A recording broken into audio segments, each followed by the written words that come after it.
Bonjour chers jeunes, on est aujourd'hui le 6 février 2024.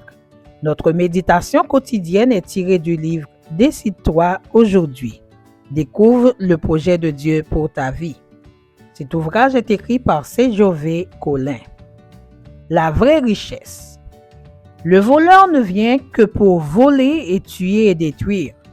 Moi, je suis venu afin que les brebis aient la vie et qu'elle l'ait en abondance. Jean 10, verset 10.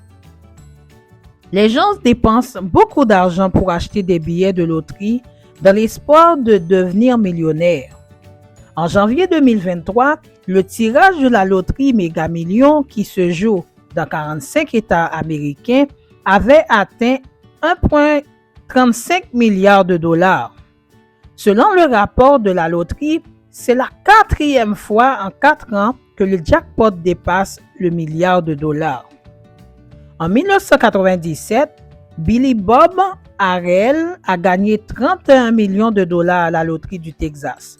Il a acheté plusieurs voitures neuves et quelques maisons pour sa famille. Il a également fait des dons à des organisations caritatives et à de nombreuses personnes. Mais s'étant vite senti oppressé par les gens, il a dû changer plusieurs fois de numéro de téléphone. Sa femme et lui se sont séparés et moins de 2 ans plus tard, il s'est ôté la vie. Beaucoup courent après les richesses matérielles, comme si elles étaient la solution aux nombreux problèmes de la vie. Mais peu réalisent que la vraie richesse se trouve en abondance dans la parole de Dieu. Elle renferme non seulement la richesse des siècles, mais aussi la richesse de l'éternité. Son trésor le plus précieux est la révélation de Jésus-Christ, notre Sauveur. Mais ne te méprends pas.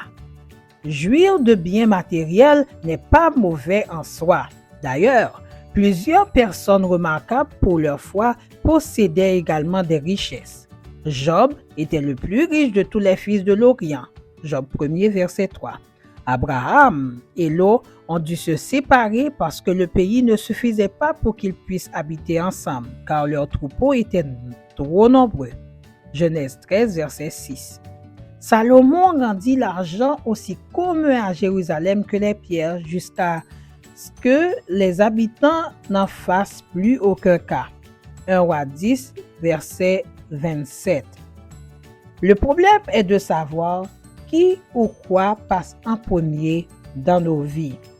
Jésus nous offre la vraie richesse. Il promet « Quiconque aura quitté à cause de mon nom, maison, frères, sœurs, père, mère, femme, enfant ou terre, recevra beaucoup plus et héritera la vie éternelle. » Matthieu 19, verset 29. Garde aujourd'hui cette promesse dans ton cœur et tu seras vraiment riche. Merci chers jeunes, bonne fin de journée avec Jésus et à bientôt.